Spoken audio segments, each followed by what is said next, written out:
the Second World War, May 1945 saw the end of hostilities and the establishment of the British zone of occupation in northern Germany. In autumn 1946, the families of British personnel began arriving to join the serving members of the Rhine Army, the Royal Air Force and the British Commission. B.F.E.S, the British Families Education Service, was established to provide for the necessary needs of service children, and while primary schooling was relatively straightforward, either at or near the serving units, it was decided that the education of older children would be best accomplished by the provision of boarding schools on a co-educational basis. First of these, Prince Rupert School, was opened in July 1947 at Wilhelmshaven on the North German coast, but it was soon found that with the growing number of children arriving in Germany, a second school was required. The location for what was to become the new King Alfred School was duly found at Plön, between Kiel and Lübeck, in premises that had formerly been a training base for the German Navy. Plön and the surrounding area had long been a holiday and tourist destination in what might be considered the Lake District of Germany. The town of Plön, dominated by the Schloss, the grand 17th century castle home of the Dukes of Schleswig Holstein, which overlooked the Great Lake, had earlier been chosen as the place of education for the sons of Kaiser Wilhelm II. In 1937, the German Navy began the construction of a flagship training establishment in a scenic location on the edge of the Great Plön Lake, the Große Plöner See, at Ruhleben, a former estate opposite Plön town. The work took a year, and in 1938 the training of naval ratings and petty officers commenced. In 1940, the expansion of the U-boat fleet saw the barracks being used solely for their continuation training and as a holding unit for U-boat crews. In the final months of the war, as the German military crumbled, Ruhleben was put into service as an emergency hospital. On the 8th of May 1945, the day of the ceasefire, the 6th Guards Tank Brigade took occupation as a garrison headquarters to control the immediate area. The Guards promptly named it Churchill Barracks. In just a few short weeks, however, the facility became a naval headquarters named HMS Royal Alfred, a pointer to the later naming of the school. Over the following months, it was back to Army control and two succeeding separate headquarters.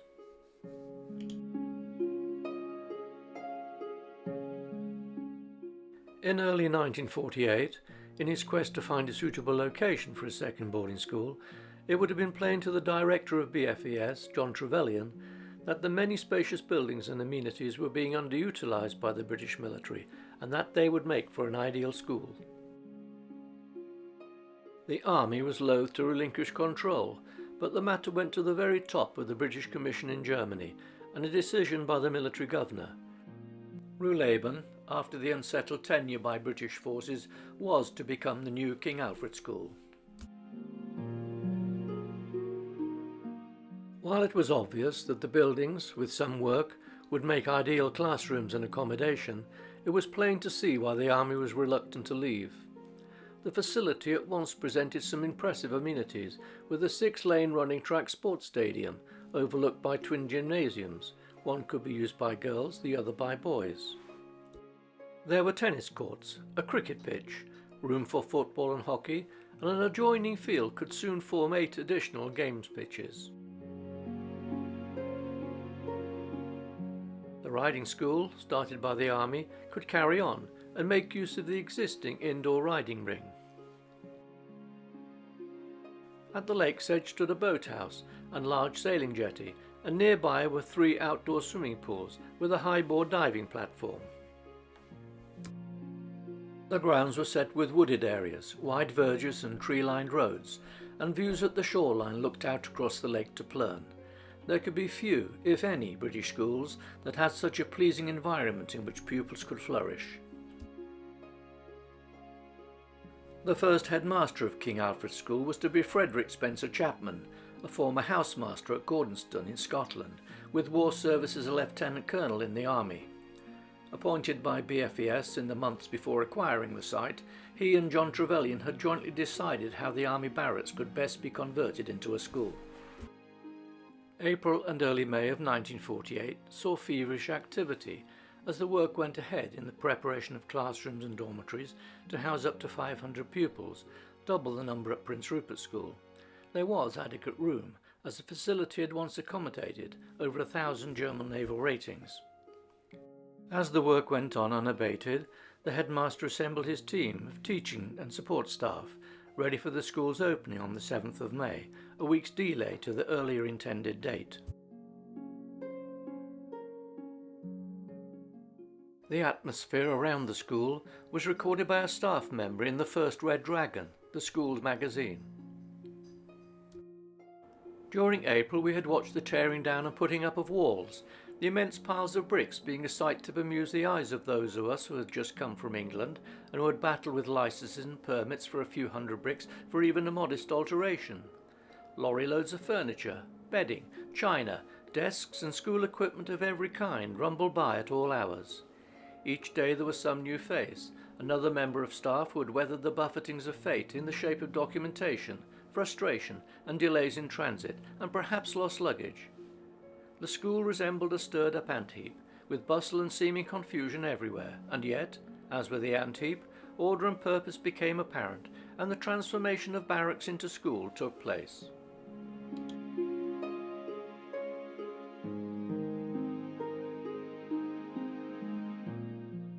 The intake of pupils for the first term, over 400 in all, will be drawn from all quarters of the British zone and arrive by a special train, which had called at various collection points en route.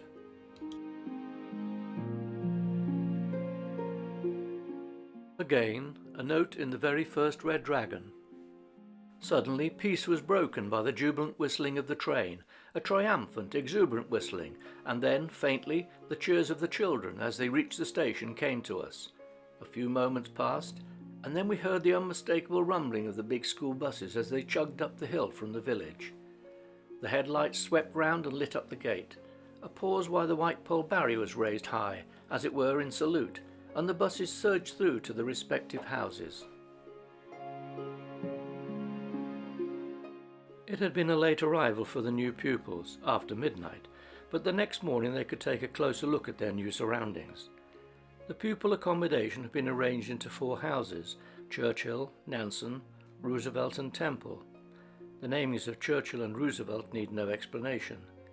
Temple House was named after the previous Archbishop of Canterbury, and Nansen was named after the Norwegian explorer, scientist and Nobel Prize winner Fridtjof Nansen. Each house had a boys' side and a girls' side, and each had a live-in housemaster or housemistress and 1 or 2 live-in teachers known as house tutors. There were also 2 or 3 live-in matrons on the German staff.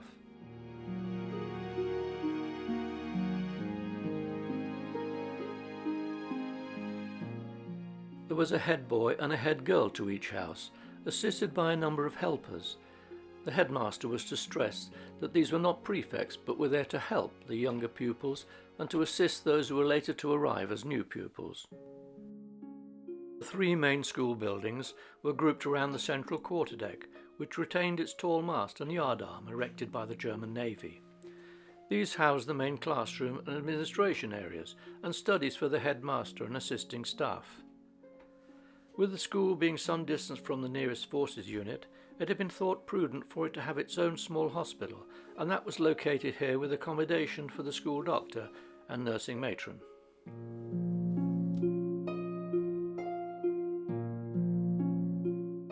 On the 12th of May, just 4 days after the arrival of the first pupils, there was an official opening ceremony attended by the British government's Minister of Education, George Tomlinson, along with other education and military dignitaries from the British zone. The minister had, the day before, made an official opening at Prince Rupert's, some 10 months after school life there had started. The development of the 2 schools was to be watched with interest in the UK, being the first bilateral and co-educational state schools following the 1944 Education Act. That they were also non-fee boarding schools made them quite unique.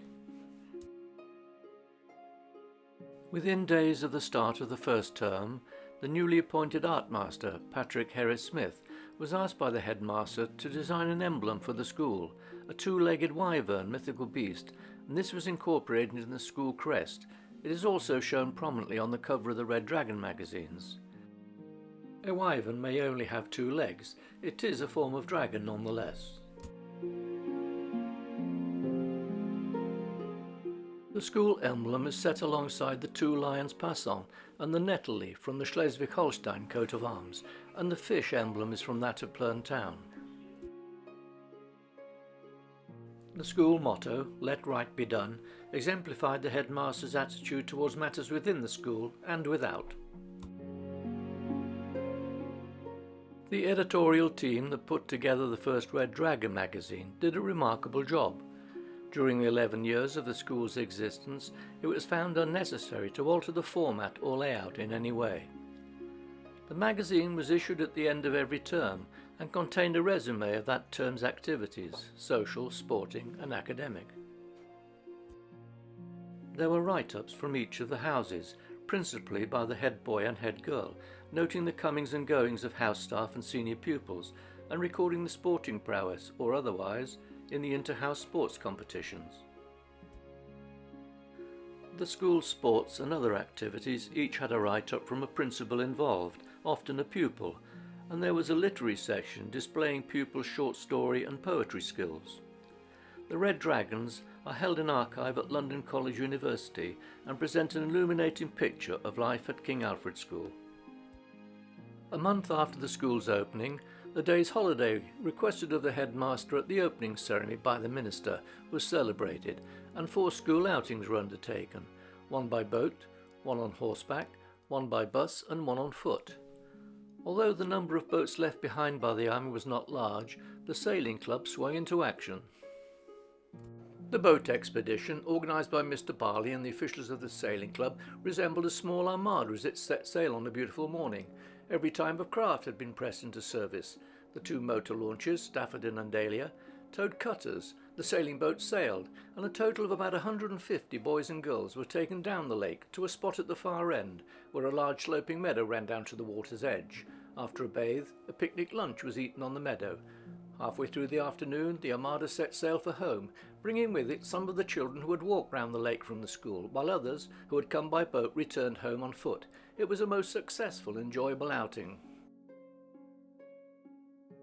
Meanwhile, a party of about 20 riders had set off early from the stables and had followed the outline of the lake to a field on the far side, where the horses were rested while the riders bathed and ate their lunch.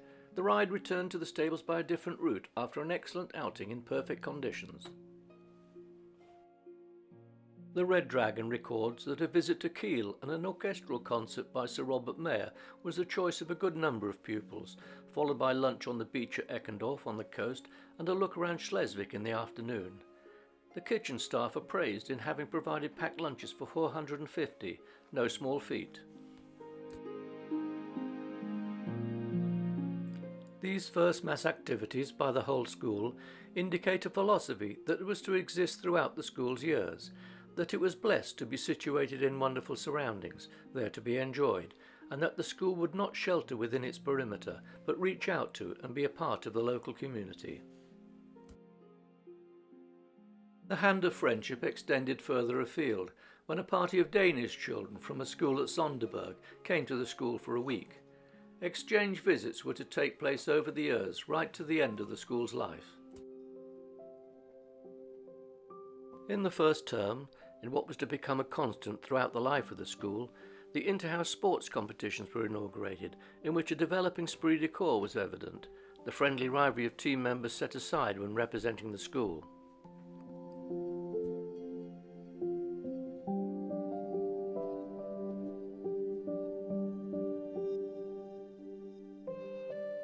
This was apparent when some sports activities were undertaken away from school, with visits to Wilhelmshaven and Prince Rupert's to compete in cricket, riding and sailing, with home matches in athletics, swimming, tennis and rounders.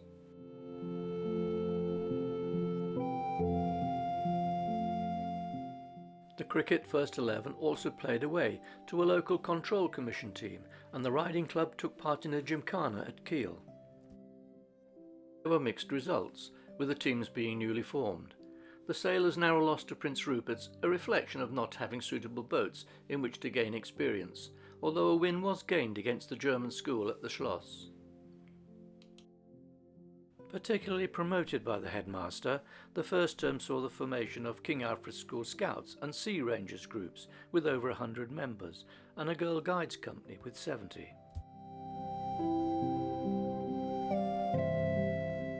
The start of the second term was to see the arrival of another 120 pupils and the creation of a new house, Fleming, named after the Scottish Nobel Prize-winning discoverer of penicillin. It wasn't long before those in Fleming found their feet and held their own in the inter-house competitions. King Alfred's was now a school of 5 houses, close to 600 pupils in total, and over 30 British teaching staff. There were 15 or so matrons in the German staff, which was also comprised of those working in the kitchens and dining hall, cleaning staff and groundsmen, and shipwrights in the sailing workshop. The riding instructor, Herr Walter, was soon to be joined by German instructors in athletics and sailing, and the teaching staff numbers boosted by 3 language teachers. There was the addition of instructors in woodwork and metalwork, and a music teacher and librarian also joined the German staff.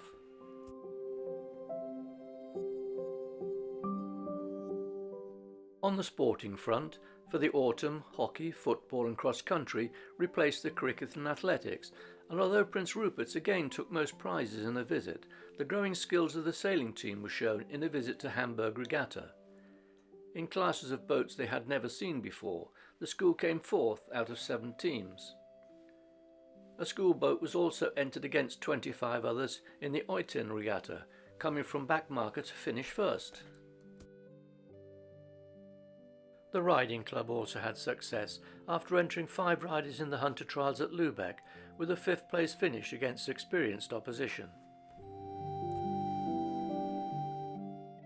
A notable visit to the school was made by a basketball team from the American high school at Bremerhaven. Their girl cheerleaders caused quite a stir and roared their team on to a win in one of their national sports. In later years, the school was to have more experience, beating Royal Navy and Army teams and the crew of an American destroyer berthed at Kiel. Visits by the school were made to 2 local airfields that were heavily engaged in the Berlin airlift, Schleswig and Lübeck, and great interest was shown in the control towers and busy loading areas.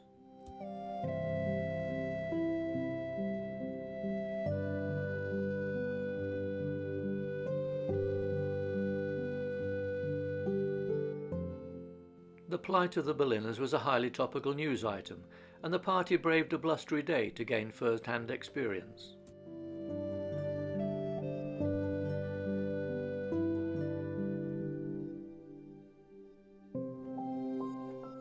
Situated centrally in the school was Butler Hall, very familiar to all the pupils, as the morning assemblies were held here before lessons commenced. The morning assembly was an important part of school life, focusing pupils' minds on the day ahead, and the headmaster, following prayers and a hymn, gave announcements of any notable events of the day and recent sporting achievements. After assembly, the headmaster then led staff and pupils round to the quarterdeck and the classroom areas.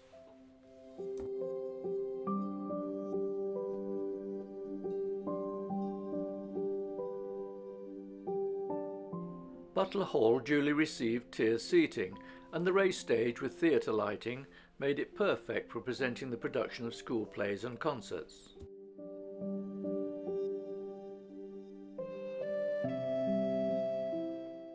There have been lots of behind-the-scenes spare-time activity, and as the first school Christmas approached, each of the houses presented a stage production into which much ingenuity, effort and time had been spent, to the great entertainment of all. The hall was also ideal for use as a cinema, and the school received a good supply of the latest films from the Army Cinema Corporation.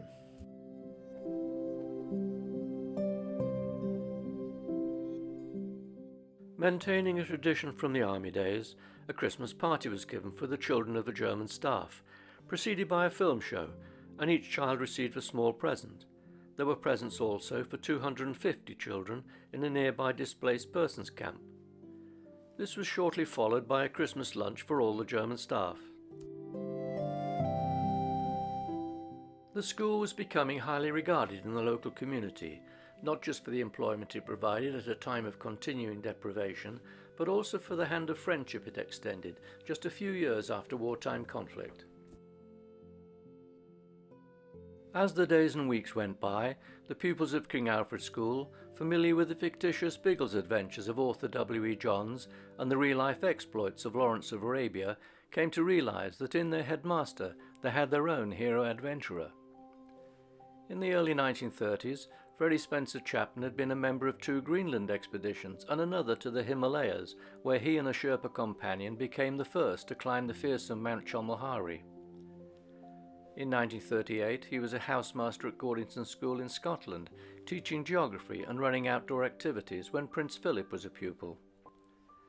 The outbreak of war saw him with a commission in the Seaforth Highlanders, and alongside David Stirling, future founder of the SAS, became an instructor in fieldcraft. Then a move to Australia, training commandos with Mike Calvert, later to be a Chindit leader in Burma. In 1941, he was in Singapore, having taken over a guerrilla warfare school, and as the Japanese invaded Malaya, he moved into the peninsula and began 3 years of hit-and-run attacks against Japanese forces in the Malayan jungle. Highly decorated after the war, his exploits were chronicled in the much-acclaimed book, The Jungle is Neutral.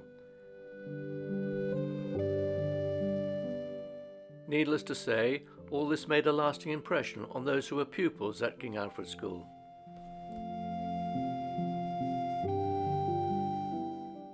Academic life at the school was firmly rooted in the new British schooling ideas following the Education Act of 1944.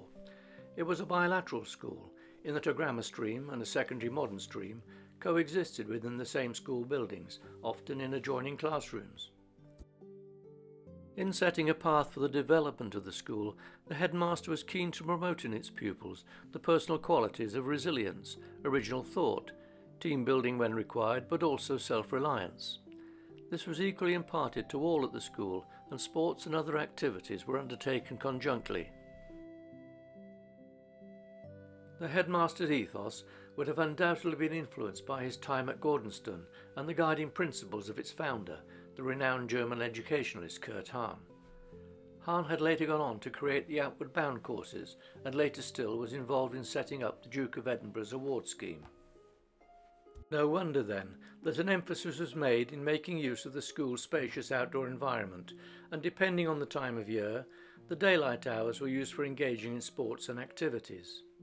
In the winter months, these took place in the afternoons, followed by a light tea, with lessons continuing into the early evening, until supper later. In the summer, after a full day of classwork, there was a light tea and then sports, again with supper later. Pupils mapped out their own programme, but it was a requirement to make some selections from the strenuous seasonal sports available before then choosing which activities to engage in, and these choices were generally adhered to for a complete term. The activities available were many and varied. Metalwork and woodwork, forming part of the curriculum for boys, was available at a hobby level for girls to select as an activity. Art, handicrafts and needlework were similarly available, as was pottery. There was a gardening club and a farm club, where visits were made to a local farm, whilst farm buildings and pens were being built in the school grounds. Guides and scouting were classed as activities, alongside sailing and riding, a fee being charged to participate in the latter too.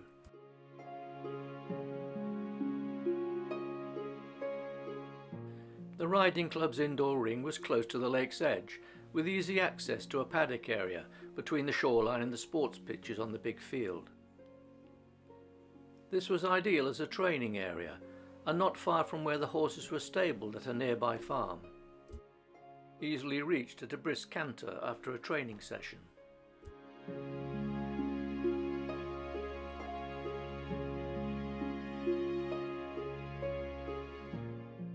Invariably, in Plön's northern European winter, the smaller local lakes froze over, and together with the surrounding hills were an excellent arena for winter sports. A lake immediately opposite the school entrance provided a close opportunity for ice skating, and a great many pupils took advantage, if not participating, then on the ice as spectators. With ice hockey not being a common sport in Britain, there were few proper playing sticks, but shinty sticks made a good stand-in.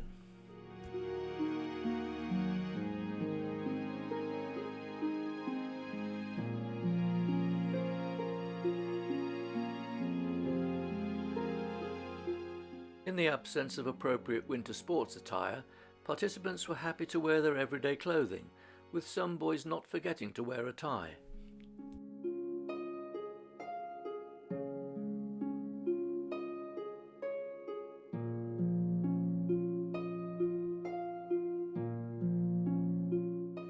Tobogganing was enjoyed on local hills, and when conditions allowed, the sports store provided skis for those wishing to take part. Although very popular and greatly enjoyed, these classic winter pursuits were not part of the sports programme, but enjoyed as a recreation.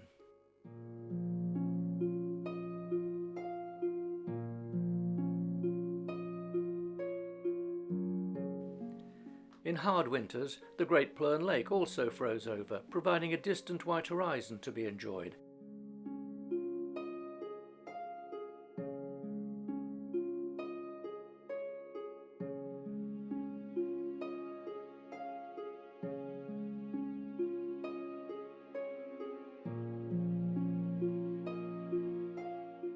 The ornamental pond at the centre of the school was occasionally used for ice hockey.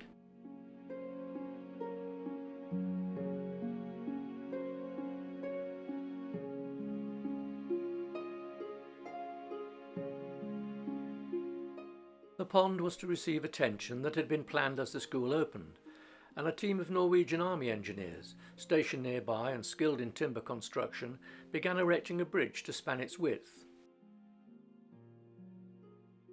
This provided a welcome shortcut between the education blocks and the dining hall, and including the mid-morning break for a hot drink and a bun, was crossed many times a day by each pupil.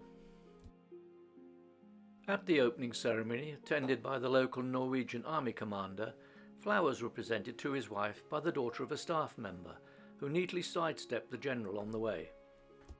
The pond added to the feeling that the school had been situated in parkland.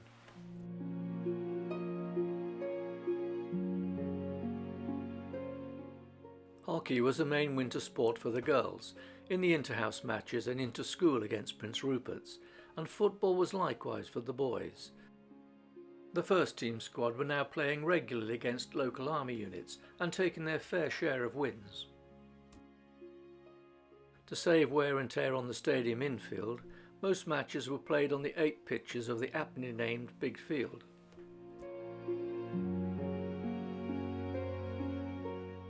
The Big Field was often used for the start of the cross-country runs. This scene showing well the school's lakeside location.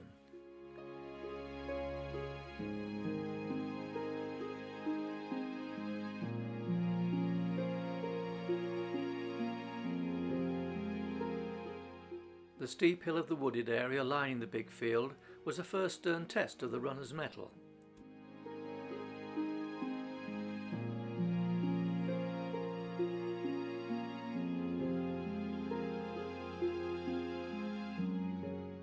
Within a year of its opening, a feature film was made at the school by the Rank organisation. Looking for Trouble had the lead role played by a young actress, but a supporting cast was formed from the pupils. The storyline, that of a new arrival not taken to boarding school life and wanting to abscond, progressed so that after some time a change of mind occurred, and it was found that things weren't so bad after all.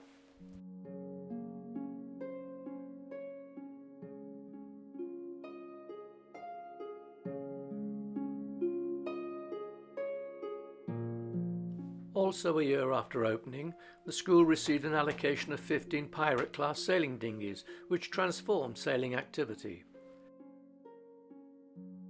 Post-war Germany was still subject to requisitioning and reparation, and these craft had been obtained this way.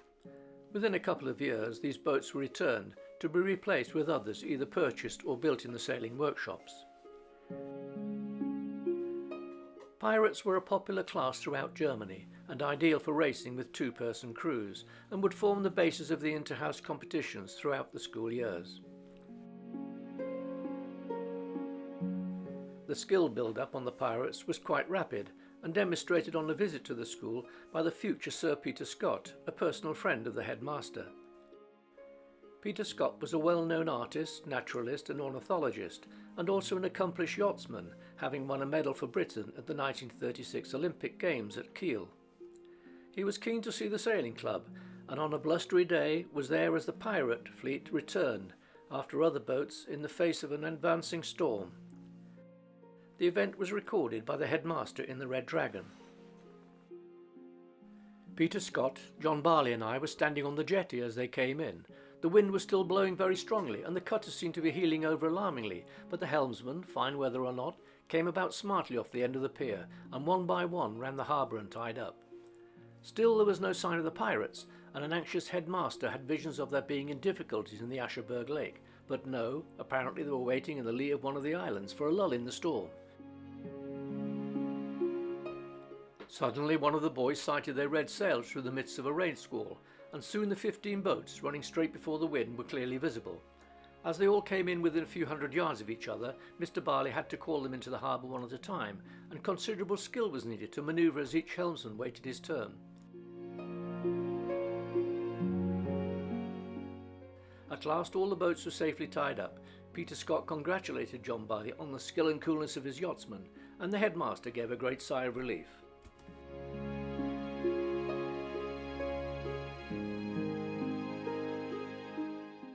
As well as the new bridge, other improvements had also been completed, with a newly built cricket pavilion and efficient drainage made to the ground.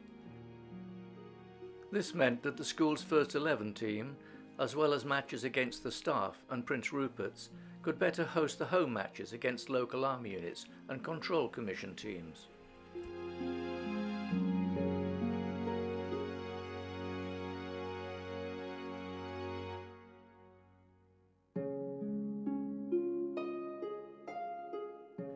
As well as the existing fives court and squash court, some additional fives courts meant that fives could now be one of the inter-house sports, and there were now 8 new tennis courts.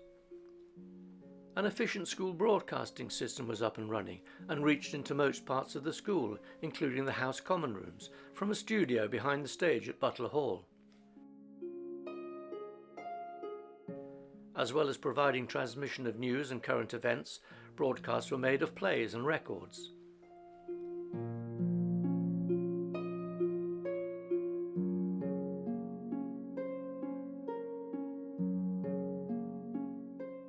As the school entered its second year, along with the bridge there was another important addition, and that was the completion of St. George's Chapel for Anglican services. The original small chapel from the army days was now totally unsuitable for the size of the school's congregation, and over the months, ahead of schedule, St. George's had been constructed by a team of Royal Engineers. Forming 2 large Romney huts into a cruciform shape provided a building that would soon become central to life at the school.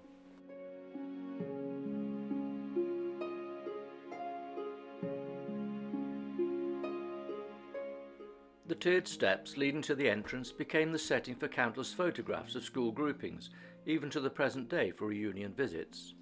Down at the lake, by the sailing club, there was St. Michael's Chapel for Roman Catholic worship.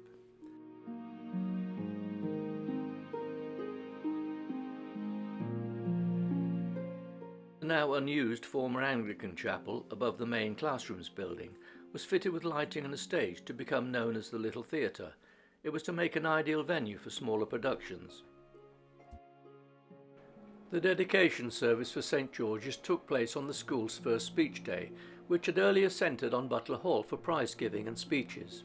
As well as the 600 pupils and 400 parents assembled, there were 200 official guests, including the Director of B.F.E.S, the Control Commission Chief of Staff, and Commanders-in-Chief of the Army on the Rhine, Royal Navy and Royal Air Force Germany.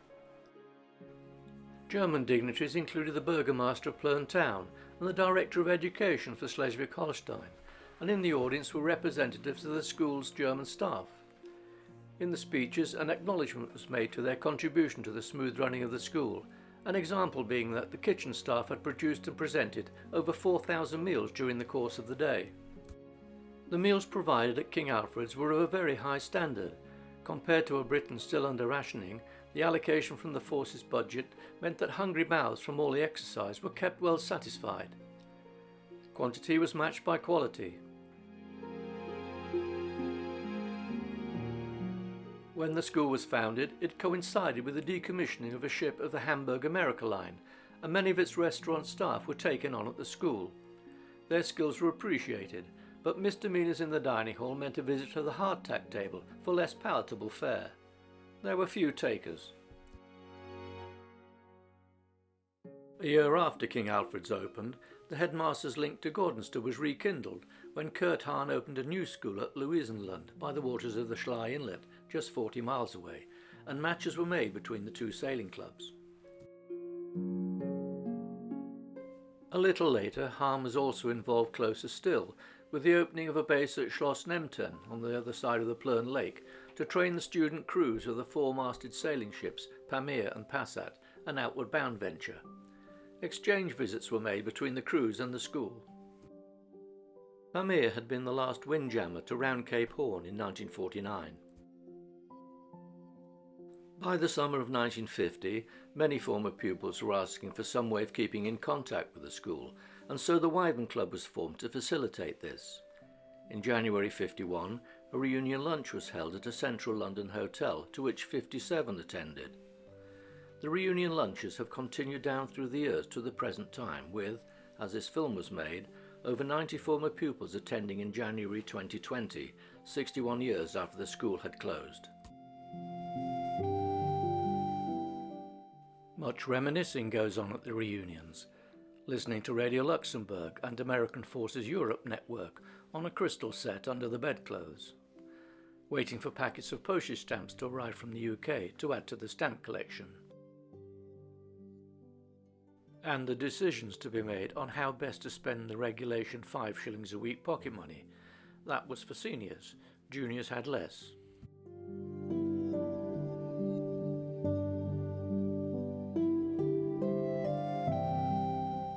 There had been school folklore around Admiral Dönitz. As the war approached its close, Dönitz had vacated his headquarters near Berlin and had moved to Plön. It had been thought that he had moved into the school buildings, a former U-boat school, before moving to the Naval Academy at Flensburg, but it has since been found out that it had been located in a hutted camp just a mile from King Alfred's, and it was here that he became the new leader of Germany.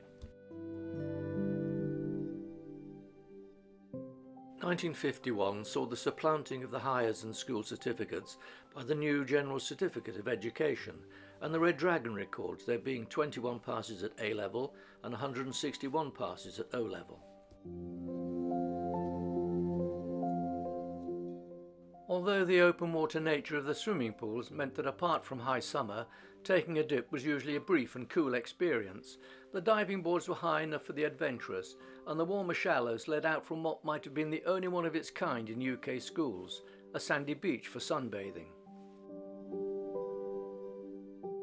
King Alfred's was co-educational, and the beach area was popular in boy meets girl situations.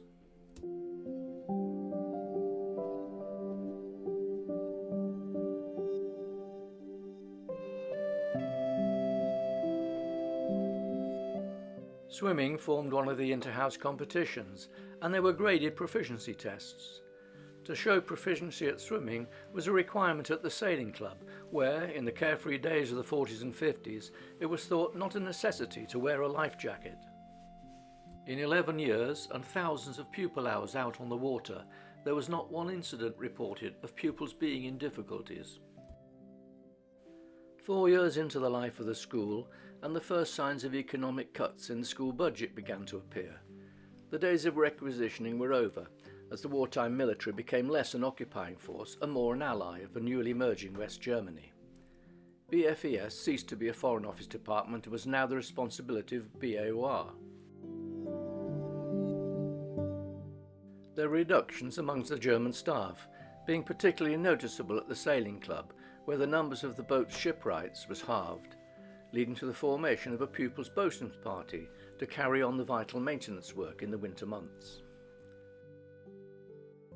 Sailing, though, had become increasingly popular, and in a direct application of skills, a start was made in the school's woodwork classes on the construction of the first of 8 cadet novice class dinghies. This was considered a useful adjunct to the usual fruit bowls and footstools. Thankfully, the cuts did not extend to the services of Herr Johann Dietrich, the harbour master, shown on the left, who guided so many pupils from novice to accomplished sailor.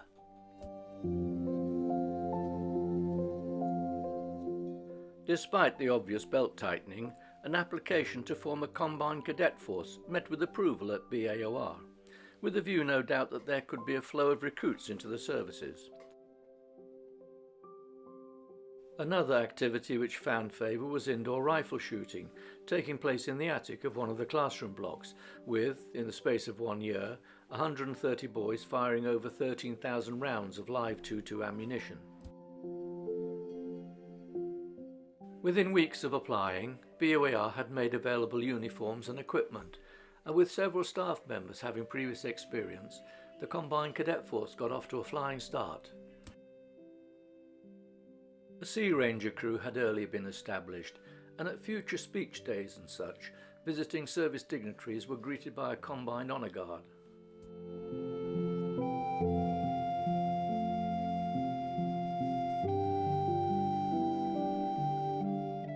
As well as the outside connections with many sports teams, both British services and local German clubs, on varying occasions, visits of a cultural nature included that to see the Sadler's Wells Touring Company's ballet performance at Hamburg, and a visit to Heer Verdi's Requiem at Oitin's historic church.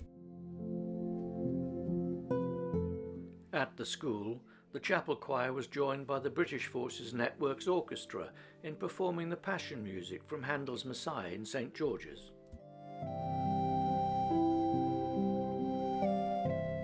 Among recreational visits was a look around the Steinway piano factory in Hamburg and another to the city's planetarium, at the time one of only 3 in the world with the latest Zeiss projectors. In athletics, the inter-house rivalry in striving for the UK School Standards Awards, gold, silver and bronze, the combination of first-class facilities, high commitment of staff and expert guidance from instructor Herr Sonntag, a former German national team sprint champion, began to see the emergence of a powerful schoolboy squad.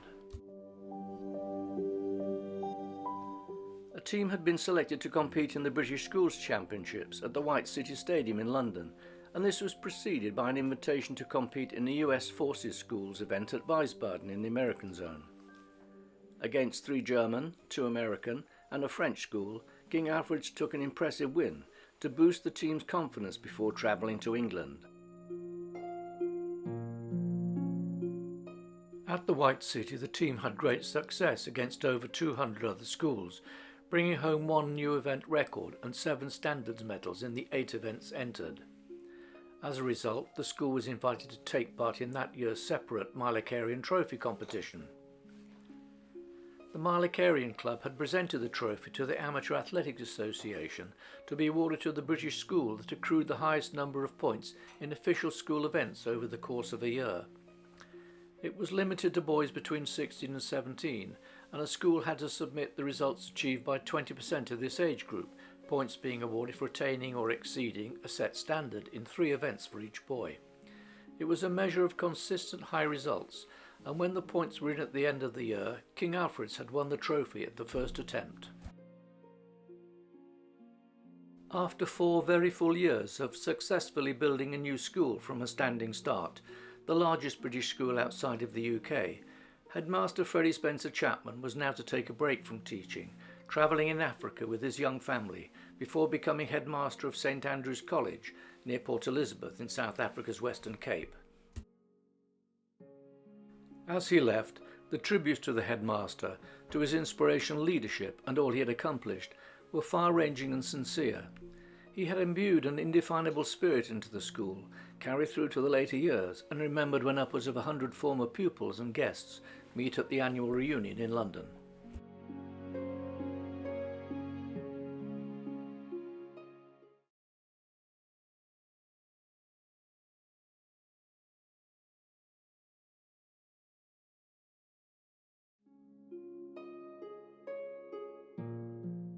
The new headmaster was Hugh Wallis-Hosken, who came to King Alfred's from the headship at Watts Naval Training School in Norfolk.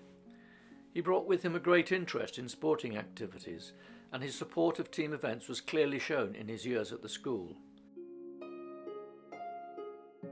The temptation for any new broom is to make changes, but the new headmaster recognised that his predecessor had laid down the functionings of a school that largely needed no reshaping.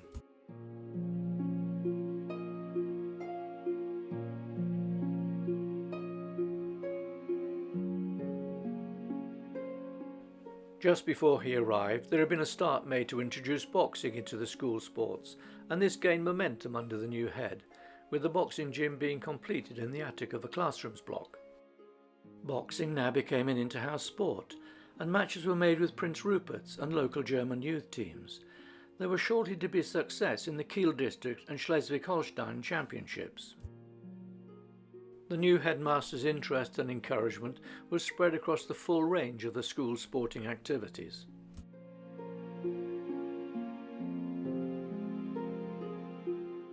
He would have been particularly pleased that in his first summer, the athletics team once more travelled to the White City for the UK Schools Athletics Championships, improving on the previous results, including setting a new record for the 4x110 relay. Later, the school again won the Malacarian Trophy for an unprecedented second year in a row. From the opening of the school, the Scouts and Guides maintained a very active participation in weekend camping events in the local area and further afield, and played host to neighbouring groups at camps and jamborees held within the school's grounds. Several of the Scout troop qualified as King Scouts and travelled to London for the presentation of their awards. In later years, members of the Guides troop qualified as Queen's Guides. The Sea Rangers, in their activities, made good use of the school's cutter, sailing down the lake to make overnight camp, and visits were also undertaken to tour various Royal Navy ships at berth at Kiel. The Scouts, Guides and Sea Rangers often joined with the Combined Cadets for church parades and reviews at speech days.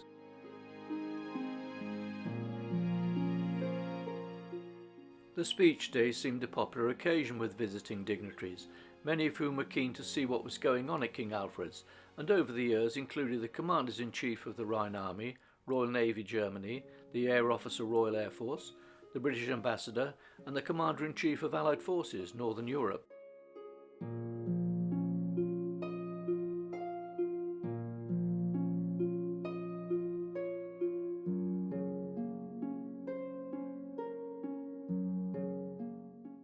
The speech days invariably had a military band in attendance, providing a musical display at the stadium, where there were also displays of riding and gymnastics.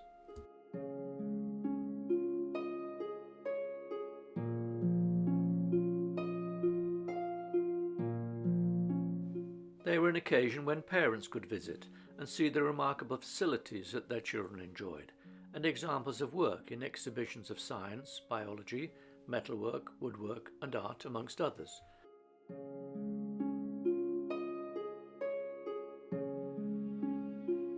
In autumn 1954, the school took part in a special edition of the well-known BBC Radio Schools programme, Top of the Form. That year's competition had been won by Grove Park School in Wrexham, and a special radio link was made to the UK for the two teams to compete in a one-off edition. The final score was close, with the seasoned champions taking the win by just 2 points. Since the opening of the school, informal house activities centred around the common rooms, there being one in the girls' side and the boys' side of each house. There were desks for studying use, and easy chairs for reading and sitting back enjoying the plays and talks piped in from the school broadcasting system. Popular amongst the boys was table tennis and tabletop shove halfpenny football. The girls often engaged in making costumes for the school stage productions, and the common rooms were the venue for the eagerly awaited house dances and social night exchanges. Social exchange was ongoing, of course, between boyfriend and girlfriend, and walking out was a term commonly used, a boy waiting at the girls' side of a house for walking to supper. Crush pins worn in the lapel, the colour chosen to signify the house colour of a sweetheart, were readily available in the school shop. At least 6 or 7 King Alfred couples married in later life. Between staff too, lifetime relationships were formed.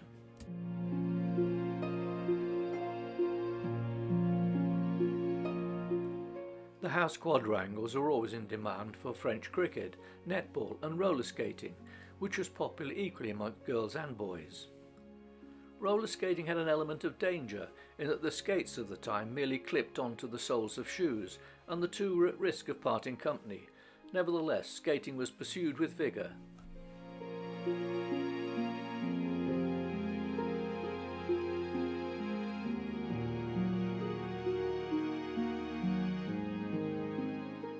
Among other spare time pursuits, fishing from the 2 school jetties had a following, the lake having an abundance of coarse fish.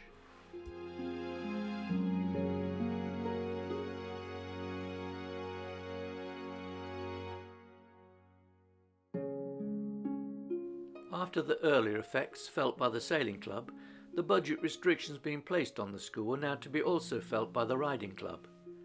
Riding at Releben had been started by the army in the early post-war days of requisition for recreational use with the stables at a local farm, and those days were now over.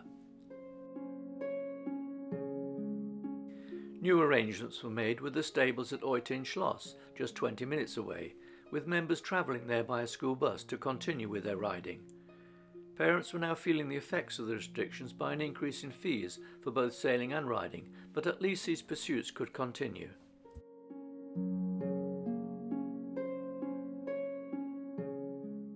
One memorable aspect of school life for pupils was the arrival and departure by school train, 6 times a year, from the small lakeside railway station in Plön.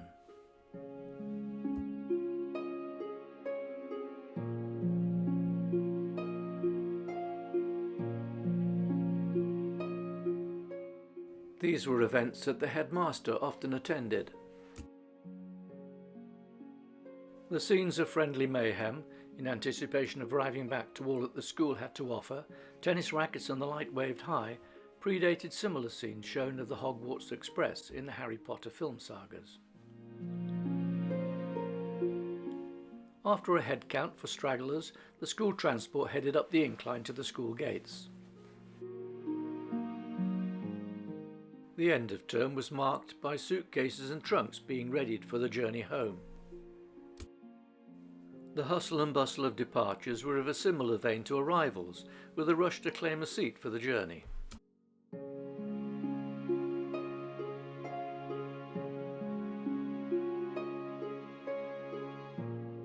Friendships would be rekindled the following term, after some weeks at home with families.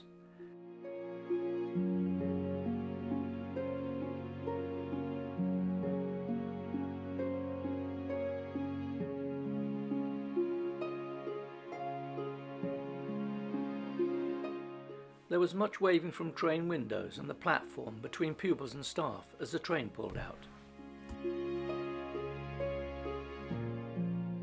These scenes were always the same, and an indication of the generally happy atmosphere that existed at the school.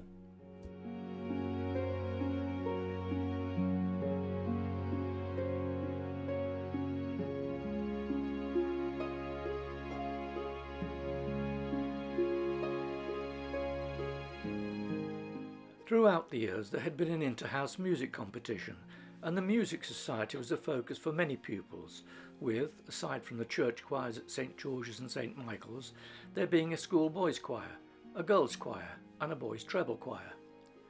Succeeding musical directors on the staff ensured a high standard in choral work, with local German tutors making visits for individual solo lessons in vocal, woodwind, brass, strings and piano. There had long been a dedicated music room, and Butler Hall continued to be a centre of school entertainment, with recitals and concerts by the Music Society and visits from, amongst others, the Vienna Boys Choir, the Saltaire Singers, various regimental bands and the Lübeck Concert Orchestra. A steady stream of school theatre productions made their way onto the stage, with pupil participation also in set construction, costumes and stage crew work.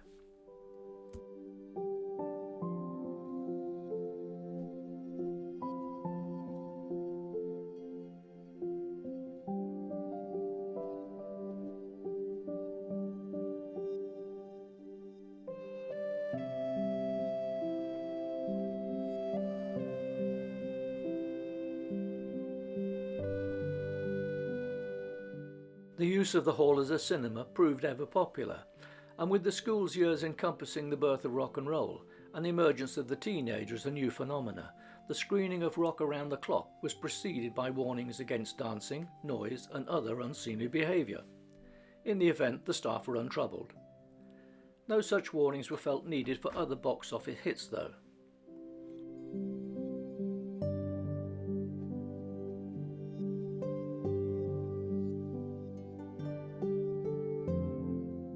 Visits to outside theatres continued, to see La Scala of Milan's performance of Madame Butterfly and the Royal Shakespeare Company's Much Ado About Nothing at Hamburg with John Gielgud. A Sadler's Wells ballad was attended at Neumünster, and a London Symphony Orchestra concert at Kiel, conducted by Malcolm Sargent. With many members viewing a future career in the services, the Combined Cadet Force had gone from strength to strength, and visits made to local army units, including Canadian forces.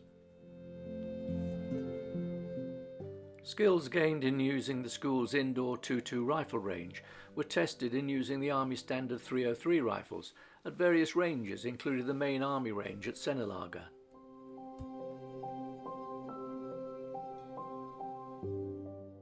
The school's force now had its own 25-pound artillery gun for drill use, and this formed a parade centrepiece at speech days.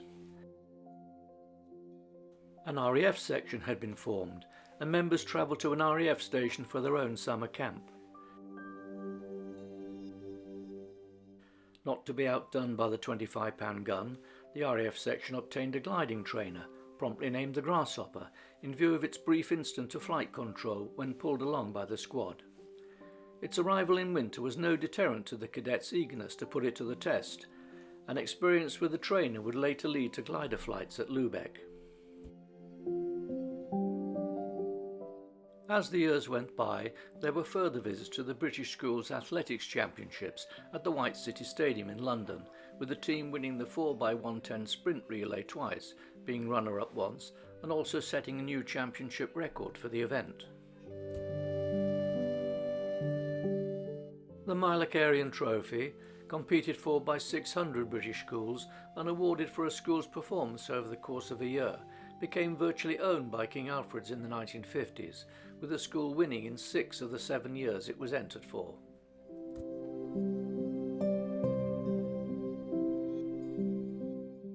There can be no question of the school's prowess in athletics, with in later years there being 3 former pupils representing England, a silver medal won at the 1964 Tokyo Olympics, and a UK record in pole vault. There were former pupils also in the England basketball and gymnastics teams, and a player in the Wales football team. All the sporting success, however, did not come at the expense of studies in the classroom. For service children, there was some disadvantage in their schooling, in that there were frequent family movements as a consequence of service life. Nevertheless, visits by school inspectors showed that results achieved at King Alfred's were the equal of those of schools in the UK. Many boys joined the services as Army and RAF technical apprentices, as cadets at Cranwell and Sandhurst, and as students at Welbeck. In later life, it would be seen that over 50 pupils had received commissions in the Army, with 25 to Lieutenant Colonel and above, with several at Brigadier and Major General level. There were commissions in the Navy and the Royal Air Force, with 2 at Air Officer rank. There had been university professors, lawyers and high achievers in the medical profession. In the business world, a former pupil had built an £8 billion FTSE 100 company. There was success also on the West End stage and in television drama. Almost 20 pupils had been awarded MBEs, OBEs and CBEs.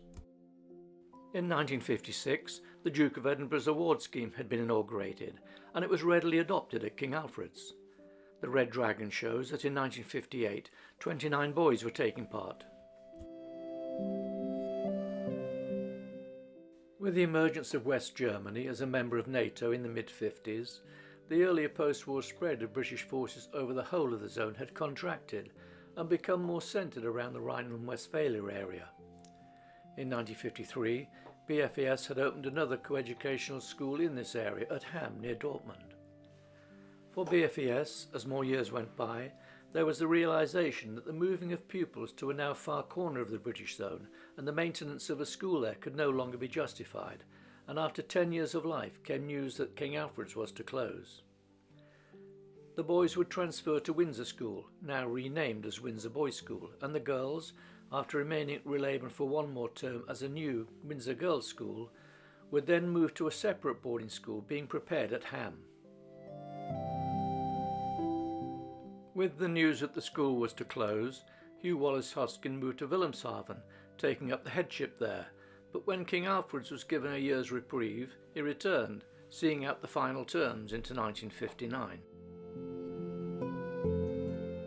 For 11 years, King Alfred School had been an outpost of British life in northern Germany, sharing its life with a local community and in turn absorbing facets of another culture.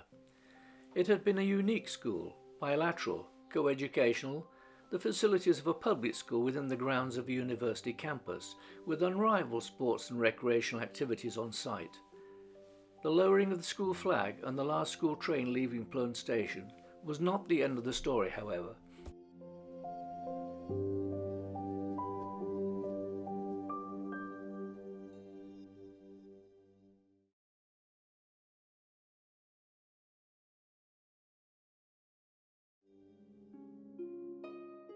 For former pupils of King Alfred School, it was not the end of the story. In the year following the school's closure, Releben once again became an establishment for the German Navy, the new Bundesmarine, when an NCO training school transferred in from Eckernford. An excellent relationship soon built up between the training school, the MUS, and former pupils in the Wyvern Club, and revisits were begun by both individuals and larger reunion groups. These continued over the years, leading, in 1988, to a large party of former pupils and family members marking the 40th anniversary of the school's opening.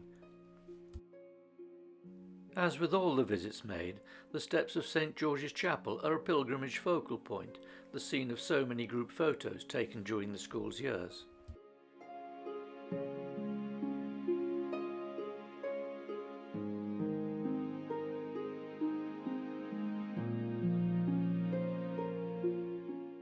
(1998) was the 50th anniversary of the founding of the school, and a party of 166 former pupils, staff and families had assembled to mark the occasion, past the dining hall and Fleming House and on to St. George's.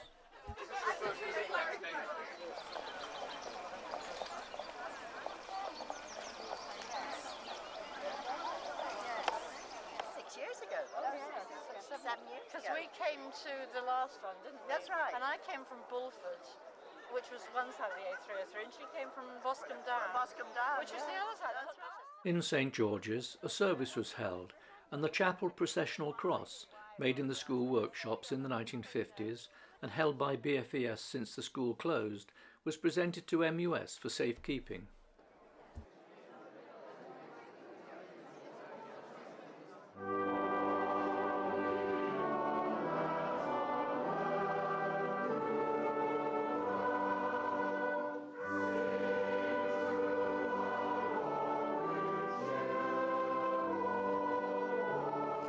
In consultation with our senior members, it has been agreed that the cross should now pass to the Marine und Offiziersschule as a permanent token, both of the debt we all owe to this our place of education and the friendship we share with those who work here now.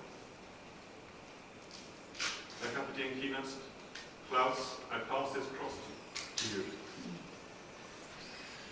For you and your successors to retain at this school, with the request only that should the Marine und Offiziersschule ever leave here, that the cross should be passed to Plön, to be held there in perpetuity. It comes with our thanks for your comradeship and our good wishes for the future.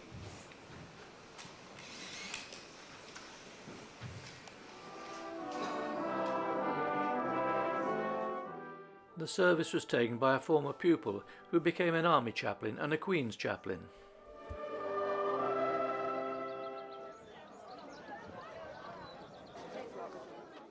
Among those making a return was teacher John Lowe, whose school-time cine films were shown earlier in this production.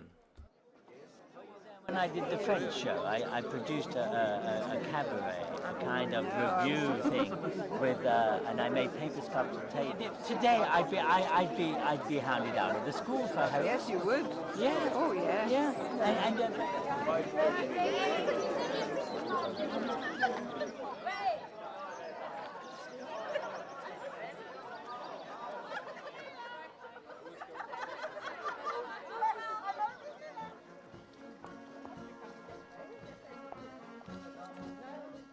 As part of the occasion, the band of the Royal Irish Regiment had travelled to MUS and gave an appreciated performance.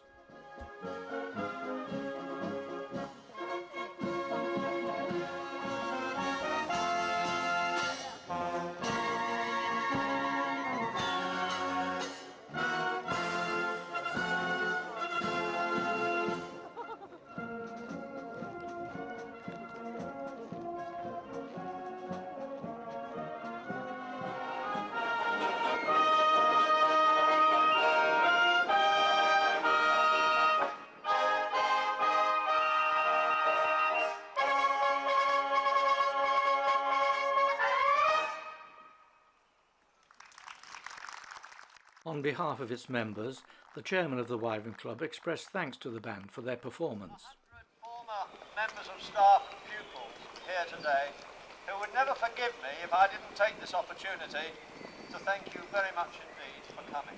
Now, it would be also totally inappropriate if I didn't do so. Paderborn, we all know because we lived here 50 years or more ago.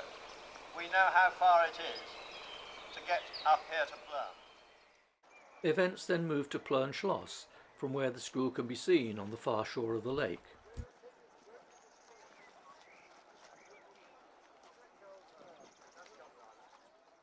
The Schloss was to be the venue of a civic reception given by the mayor of Plön town.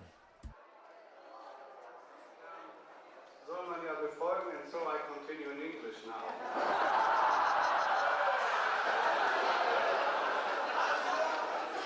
The town of Plön welcomes you all very cordially here inside the old Plön castle. This warm welcome I express on behalf of all the representatives of our town, you can see them here, especially on behalf of our deputy Bürgervorsteherin Karin Wandelt, who is here also. We are very happy to see that former members of King Alfred School are using the 50th anniversary of its foundation as an opportunity to come to Plön. Whether then you lived in Churchill House, in Nansen, Roosevelt, Temple or Fleming House, you all, so we sincerely hope, will revive quite a number of pleasant memories.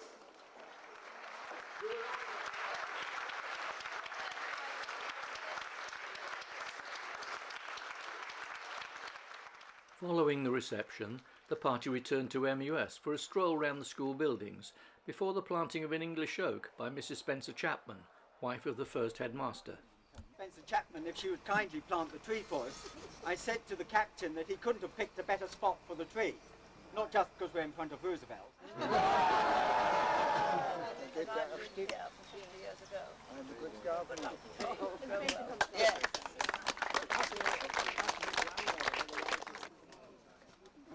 If I can read it out, an English oak planted to commemorate the 50th anniversary of the founding of King Alfred School, May 98.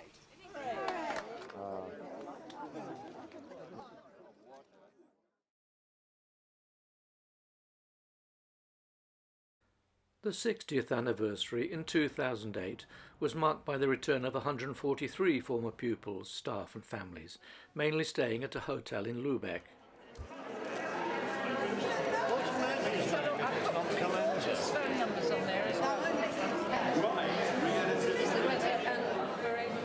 Everything is under control? Yes. Yes? Oh, yes.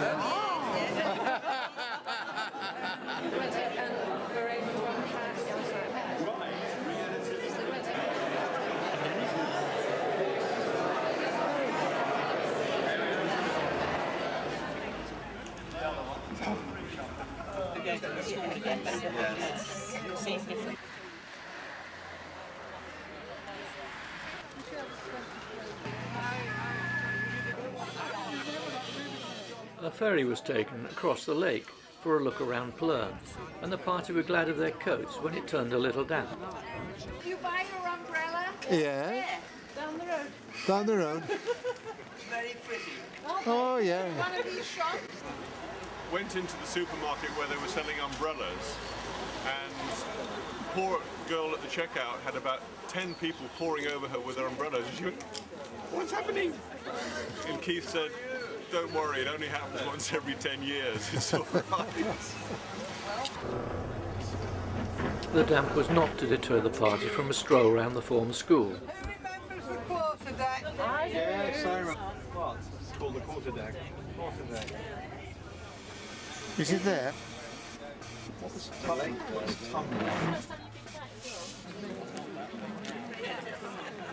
I must say, it's amazing how well all the planning is working. Yeah. But I'll ask actually managed to do it again today. Do the easy bit. It's all yours. Oh, thank you all for coming. I think the tree looks absolutely fantastic. Really doing well. 10 years growth.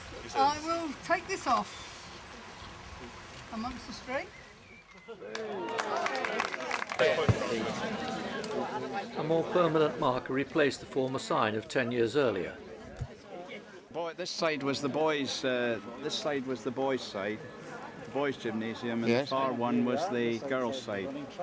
100 metres and the 200 metres, and yeah, it were great times. I mean, I got to Wilhelmshaven because I was in the school athletics team.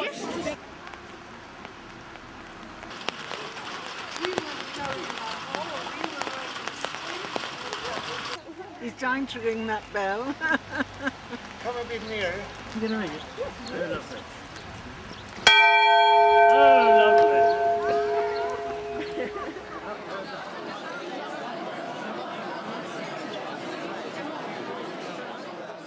That evening, back at the hotel, there was a celebratory 60th anniversary dinner and speeches, the MUS commandant being the principal guest.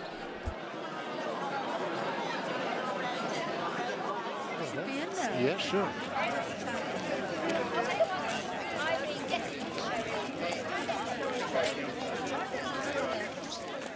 On the second day, sunny weather allowed for a photo call after a service at St. George's, followed by a barbecue buffet lunch. Noch ein bisschen Specksalat drauf. Moment. Bitteschön. Very good. Kartoffelsalat. Ein bisschen, sagt sie. Oh, hang on, my boy. Very good. Thank you.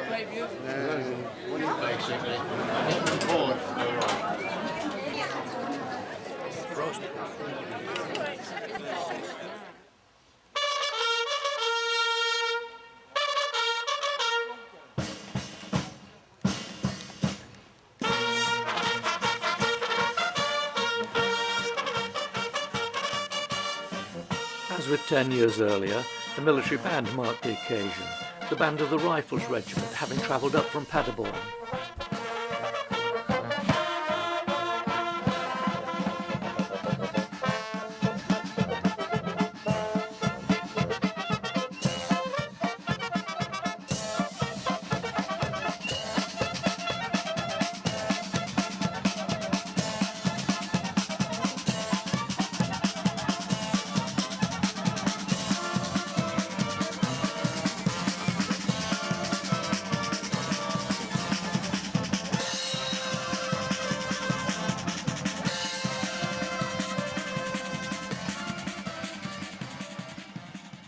In 2013 and again in 2017, the Wyvern Club came to Plön and entered a team in the town's dragon boat races.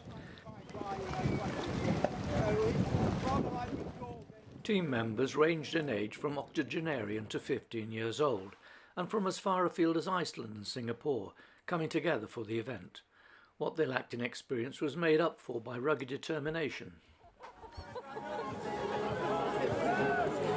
Go for it, dragons! Team members were children and grandchildren of former pupils, although the drummer in 2017 was a former pupil who had been on the very first school train 69 years earlier. Had a boat trip around the lake yesterday. Yes. When it was a bit wetter. Yes. And this might well be the boat we were on. Yeah, I think it was. They're going a nice straight line. Oh no, they're losing the thread. That's it, get back in. Some technical comment from the Red Dragon supporters.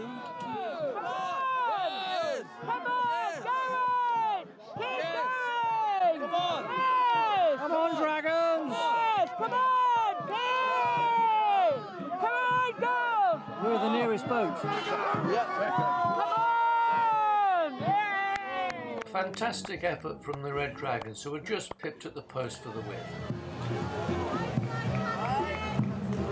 Well done, dragons!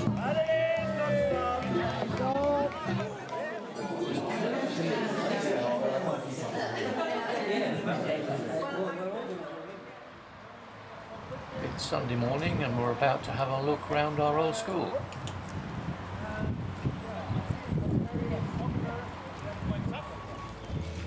I mean, you're British. You're great. You're great. Okay. Would you like to see the museum first? So you have an overview over the school? Yes. The party get an invitation to see inside the MUS Museum, which contains several items of KAS memorabilia. There was a church there.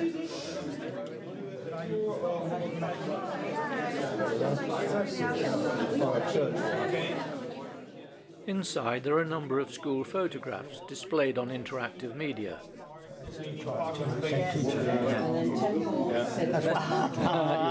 I was tested. And that's one point too. In fact, that's Peter M. And that's going over the bridge. And that's it. Looks like it, but it's not. Yeah. That's the church. George's. Whatever they do, nobody really knows what they're doing. You're not allowed to go there. It's like a restricted area.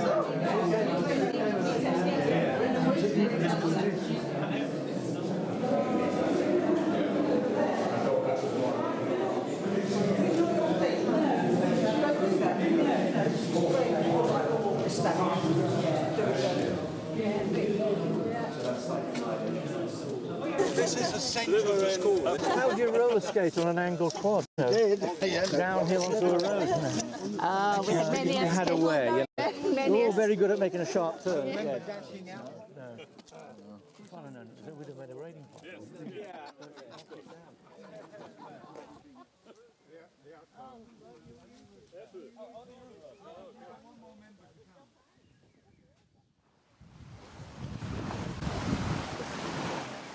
A visit to the sailing jetty is always part of the tour.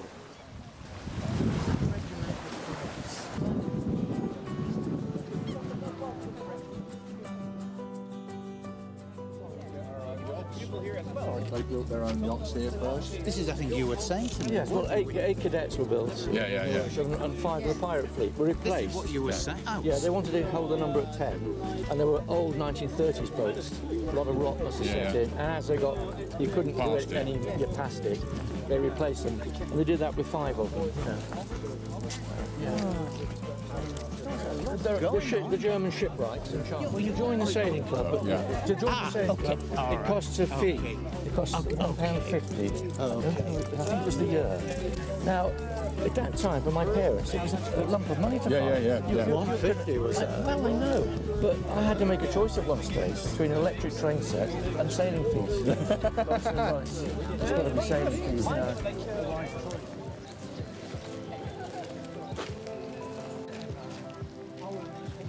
Are we going to have a group photo on the steps? Of course we are.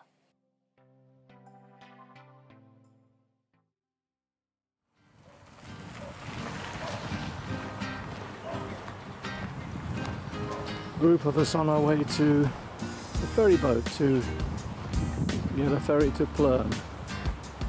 Lovely morning, should be good.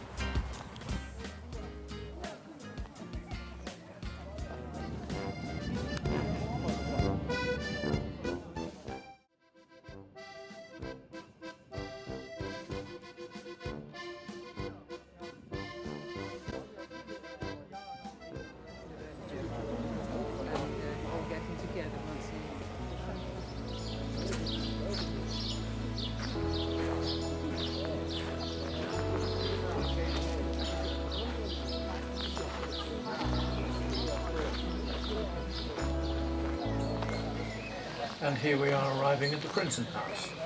It was built as a summer palace in the mid-18th century, later becoming a school and residence of the two sons of Kaiser Wilhelm II, hence the Princeton House. Identical, but we're assembling now for the reception given by Stadt Plön, Plönstadt, and we make our way inside. Yes. Danke. Bitte schön.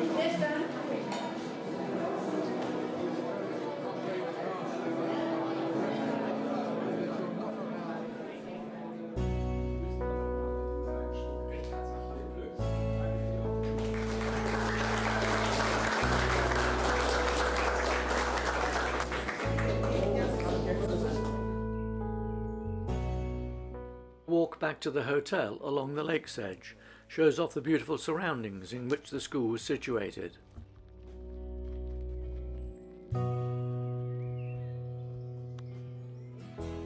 Nearing the hotel, the school buildings can be seen through the trees. The following morning, one of these larger ferries was taken on a 2-hour cruise of the Plöner See. In dieser Zeit war die Kaiserin Auguste Victoria oft in Plön, ihre Söhne zu besuchen. Kreis und Stadt Plön nutzen heute das schöne Haus als Standesamt und für öffentliche Veranstaltungen.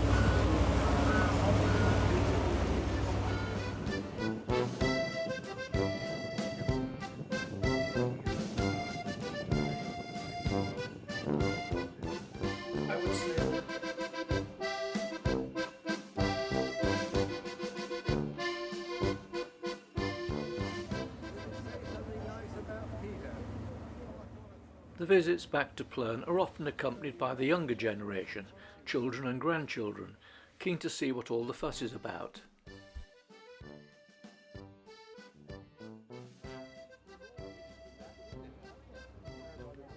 And the return journey again allowed a view of the school's lakeside location.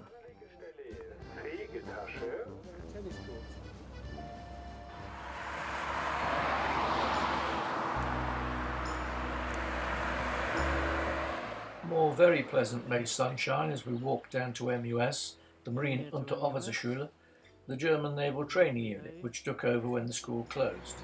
And here we are outside MUS. No sign of the original school gates, but very definitely the entrance to our old school.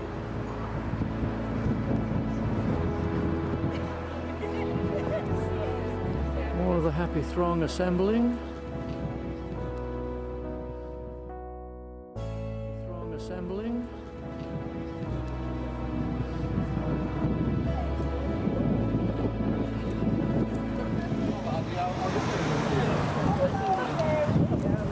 And quite a throng. I'm sure that wasn't there. I'm sure that wasn't Do you remember the Mexican? No, I never went. You never did that. One of your activities. Again, MUS are flying the Union flag in commemoration of our visit.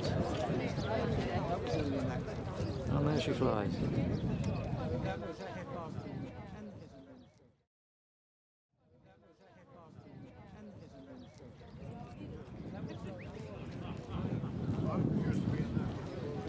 Alone amongst all of the B.F.E.S and subsequent SCE schools in Germany, most of which have been redeveloped or demolished, former pupils of King Alfred's can return to the premises and find the buildings virtually the same as remembered.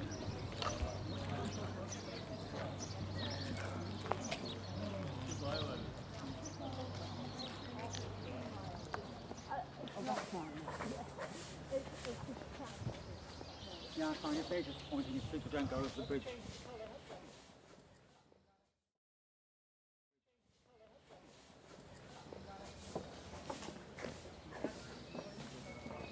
Don't you think, Mike? It's good to go over the bridge.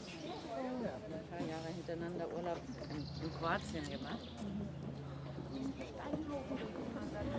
Aber ich dachte mir, dass wir so weißen schönen Strand wie hier oben. Ja.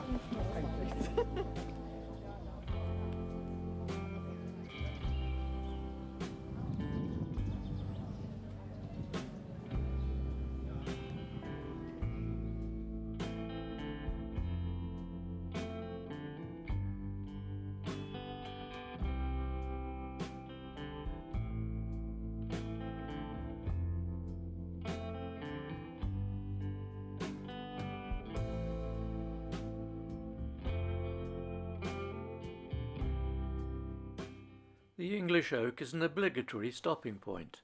Brought over from Sevenoaks and planted 20 years earlier, in 1998, it is flourishing.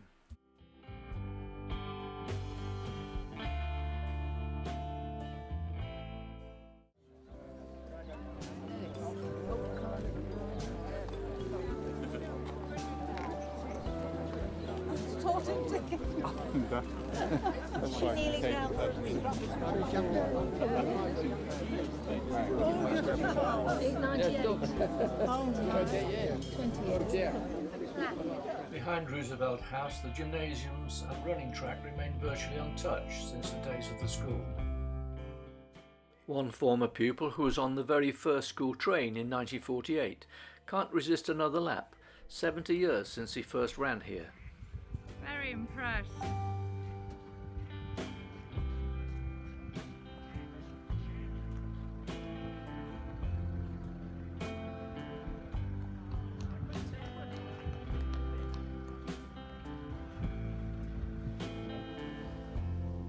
Down at the sailing club, some refreshments have been provided, and quite fitting this, as this was the site of the sailing club tuck shop.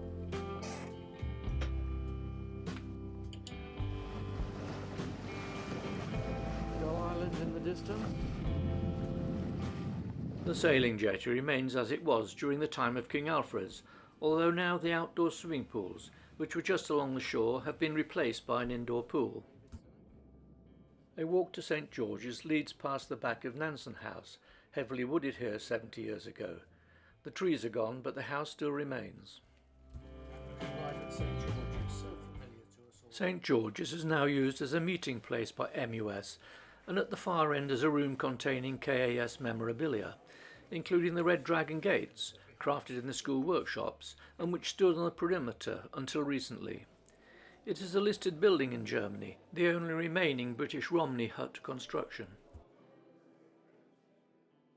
Of course, for the 2018 70th anniversary visit, a photo on the chapel steps.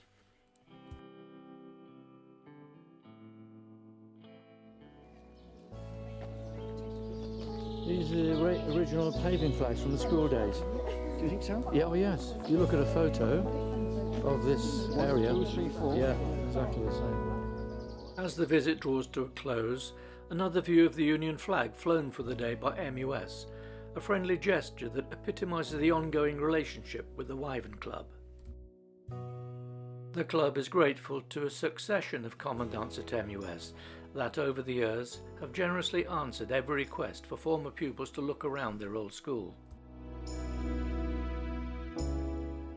And that evening, a convivial meal provided another opportunity for recalling memories and reflection that former pupils had again travelled from around the world to attend a reunion event. There are small get-togethers in Australia and also Canada on a regular basis, and there will be a further occasion to meet at the next London annual reunion in January 2021, an event continuing unbroken since 1951 and, it being over 60 years since its closure, a tribute to a remarkable school.